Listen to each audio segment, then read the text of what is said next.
It was 10:17 at night. I was at my temporary desk, crammed into my childhood bedroom in my parents' house, staring at a project spreadsheet. The launch was in 2 weeks, and my promotion depended on it. My phone buzzed. It was my father. "Richard." I picked up, expecting a question about dinner.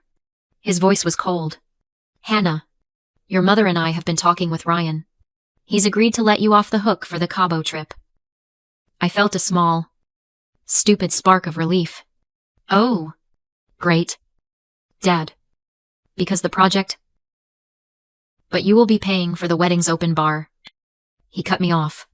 "Tiffany's planner needs the $15,000 deposit by Friday." The air left my lungs.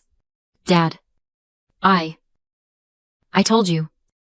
I don't have $15,000 for an open bar."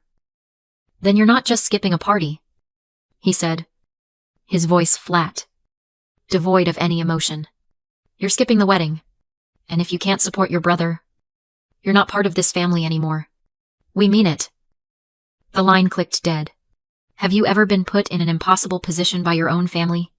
Let me know your story down in the comments. I stared at the black screen of my phone. The silence in my old bedroom was suddenly deafening, broken only by the hum of my laptop. I didn't cry. I didn't throw the phone. I didn't even feel that hot, sharp rise of anger I used to get. What I felt was clarity. A cold, perfect, clinical clarity. The kind you get when a complex equation finally simplifies to zero. My father's words, "You're not part of this family anymore," weren't an emotional outburst. They were a contractual negotiation. And I had just been handed the termination clause. I turned back to my laptop, closing the project spreadsheet. This wasn't a family matter anymore. This was business. I opened a new browser tab and logged into my bank. My fingers moved quickly. I navigated to the automatic payments section. There it was an auto draft to my parents' mortgage company. I'd set it up 3 years ago, when my dad, Richard, had been in a tight spot. It was supposed to be temporary. Just 6 months. It had been 36. I clicked the payment. A box popped up. "Are you sure you want to cancel this recurring payment?" I thought of the $15,000. I thought of my support. My compassion had been a resource they'd overdrafted for the last time. I clicked confirm. Next, I opened my cell phone provider's website. I was the primary account holder on a family plan. My 2 younger sisters, Megan and Zoe, were on it. Zoe were my parents, Richard and Susan. I had been paying the entire bill since I got my first promotion. I went to manage lines. I selected my father's number. I selected my mother's number. I clicked the option, Initiate Transfer of Ownership. I entered my mother's email address as the new designated account holder. The system informed me that as of the next billing cycle, those 2 lines would be separate from my account and responsible for their own bill. I looked at the clock on my laptop. 10:21 p.m. It took 4 minutes. 4 minutes to financially sever a relationship my parents had just verbally detonated. This wasn't revenge. It was accounting. I had been the silent investor in their version of family, and my shares had just been declared worthless. So, I balanced the books. You have to understand. That phone call wasn't an isolated event. It was just the final entry in a ledger I had been mentally keeping for 32 years. My whole life. I've been living in a house with 2 different sets of rules.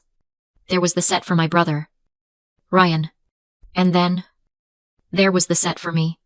When Ryan, my golden child brother, decided to find himself after dropping out of college, my parents co-signed for a condo down payment so he could have a stable base to explore from. When I graduated with honors, mind you, and a full-time job offer, I was handed a card.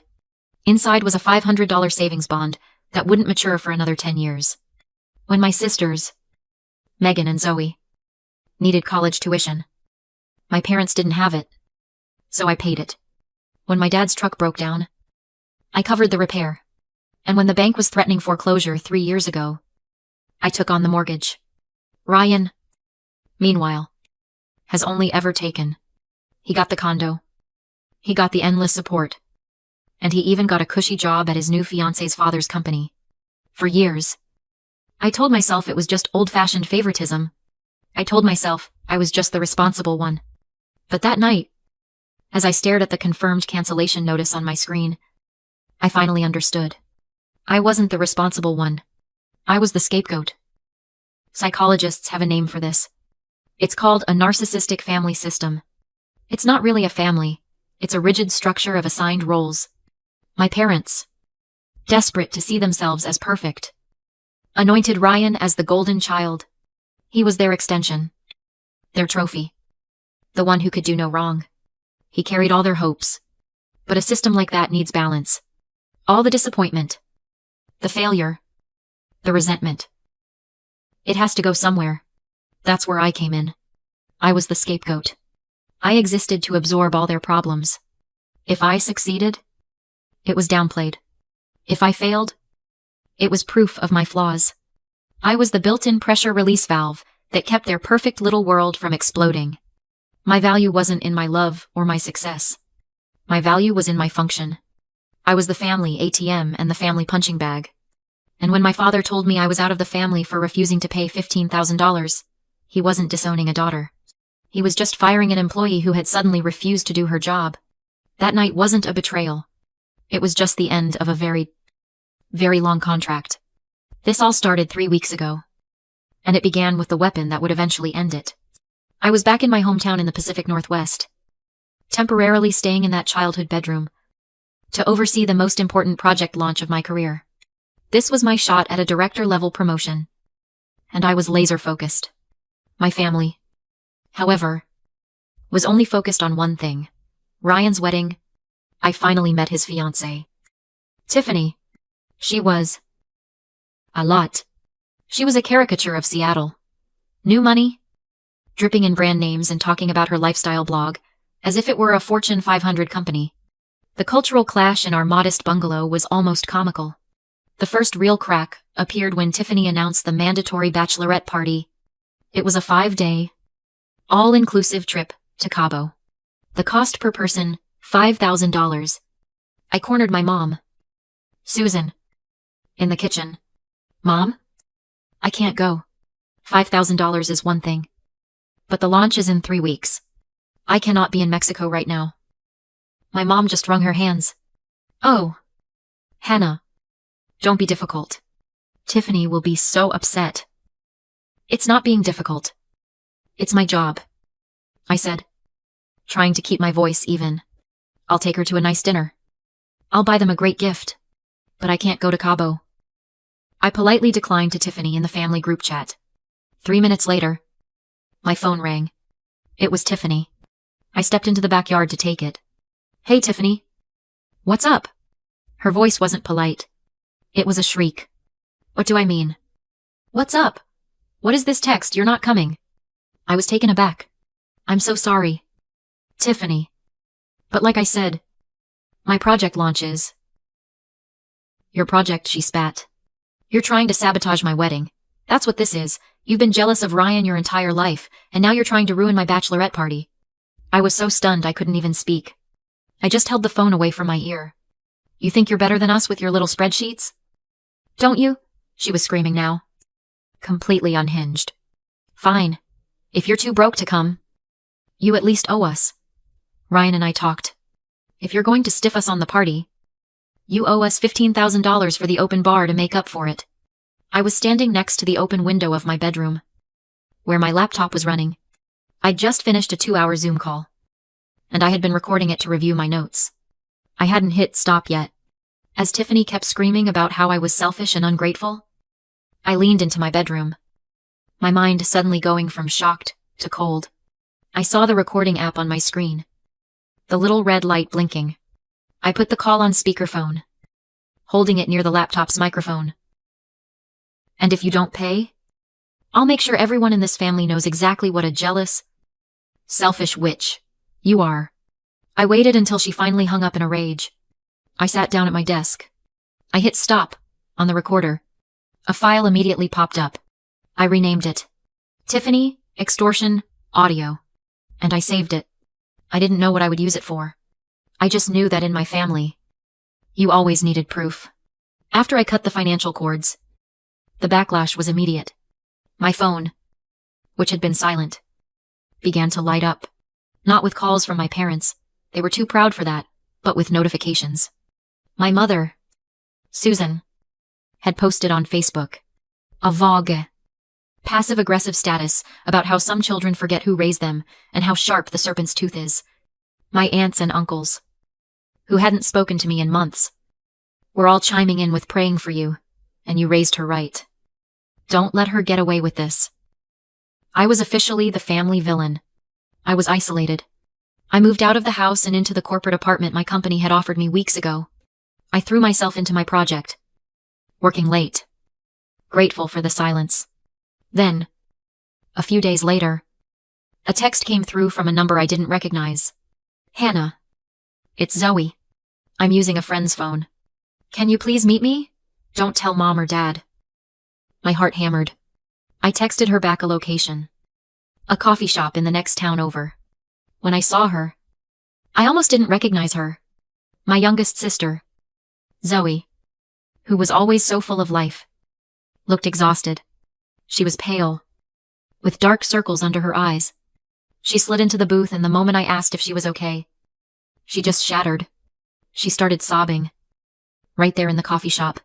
Hannah, you were right, she whispered, pulling at her sleeves. You were right about all of it. It's so much worse than you know. Slowly, she told me everything. After I'd left, Tiffany and my parents had held a family meeting. The wedding was still on, but they needed to cut costs. So, Tiffany had a brilliant idea. She's making us work for her, Zoe cried. Me and Megan? She calls us her unpaid interns for her stupid lifestyle blog. We're not helping with the wedding. Hannah, we're her staff. I just stared. We have to write 5 articles a day, Zoe said, her voice shaking. We manage her social media. We pick up her dry cleaning. We run her errands. She says it's to build our resumes. And Mom and Dad, they think it's great. They say we're paying our dues and showing family loyalty. I felt the cold, methodical anger I'd had that night turn into something hot and toxic. This wasn't a family dispute anymore. This was exploitation. It was basically servitude. Why don't you just leave? I asked, my voice sharper than I intended. Zoe, why are you letting them do this? We can't, she whispered, looking around like Tiffany might appear. She told us if we complain, she'll tell Ryan you poisoned us against her. And then Ryan will leave. And it will be our fault. The family broke up. Mom cries every time we even look tired. And that's when I understood. It's a phenomenon called learned helplessness. It's what happens when you're in a bad situation for so long that you stop trying to escape it. Your brain literally rewires itself to believe that resistance is useless. It's not weakness. It's a survival mechanism. It's a cage built of fear and guilt. And my parents and Tiffany were holding the key, reminding them every day that they deserved to be there. My sisters weren't being passive. They were being held hostage. I looked at Zoe, my smart, funny 19-year-old sister, who was now just a shell. The $15,000 demand wasn't the point. This was the criminal act, and this gave me all the justification I would ever need. I left that coffee shop in a state of cold, white-hot rage. My sisters were 19 and 20 years old. They weren't just being guilt-tripped, they were being used. This was no longer just about me, or the $15,000. This was about liberating them. But I felt powerless. What could I do? Call my parents. They were the ones endorsing it. Call the police. Tiffany would just call it a family arrangement. For a week, I was stuck. I worked on my project with a sick, burning feeling in my stomach. Waiting. Then the email arrived. It was from my boss. For your information, final project review, agenda. It was set for the following Tuesday. I scanned the attendee list. My boss. The regional director. And then a name I wasn't expecting. Gregory. The CEO of the entire parent company. Flying in from Seattle to sign off on my launch, personally. My heart didn't just stop. It felt like it changed gears. Gregory. As in, Gregory. Ryan's boss. As in, Tiffany's father. Suddenly, the entire game board shifted. This was no longer a messy family drama. This was a high-stakes corporate liability. This man, the CEO of a company that plastered family values and corporate responsibility all over its branding, had an executive in training my brother, Ryan, and a future family member, Tiffany, who were actively engaged in extorting $15,000 from a senior project manager at his own company. And worse, they were using 2 young women as unpaid personal labor. I went back to my project presentation. I polished every slide. I checked every number. I made sure it was the most flawless piece of work I had ever produced. Then, I created one new slide at the very end. I titled it, Appendix, Potential HR and Brand Liabilities. And I embedded the audio file. The day of the meeting, the boardroom was tense. I delivered my presentation. I was calm. I was precise. I was professional. I didn't just present the data. I owned it. When I finished, there was a small, respectful silence. Gregory, at the head of the table, nodded. He was impressed. Great work, Hannah, he said, his voice warm. Truly, this is exactly what we've been looking for. As the room relaxed and people started closing their laptops, Gregory made small talk. I'm actually in town for the week, he said to the room. My daughter Tiffany is getting married. She's marrying a great local kid. Ryan. You might know him. He's in our executive program. This was it. The moment. I kept my voice perfectly level. Gregory. Before we finish, I have an ethical obligation to show you something. It's a potential liability I've become aware of. The room tensed again. I clicked to the appendix slide. I clicked the audio file. There was no sound in the boardroom but Tiffany's voice, screaming. You're too broke to come. You at least owe us. Ryan and I talked. If you're going to stiff us on the party, you owe us $15,000 for the open bar to make up for it. As her voice echoed in the expensive, quiet room, I watched Gregory's face. The color drained from it. He went pale. Then a deep, mottled red. When the recording finished, the silence was absolute. He didn't yell. He didn't look at me. He just quietly said, Come with me. Now. We drove to Ryan's condo in Gregory's black sedan. The silence was heavier than anything I'd ever felt. We walked up to the door, and he opened it without knocking. The scene inside was worse than Zoe had described. Megan was on her hands and knees, literally scrubbing the floor. Zoe was at the dining table.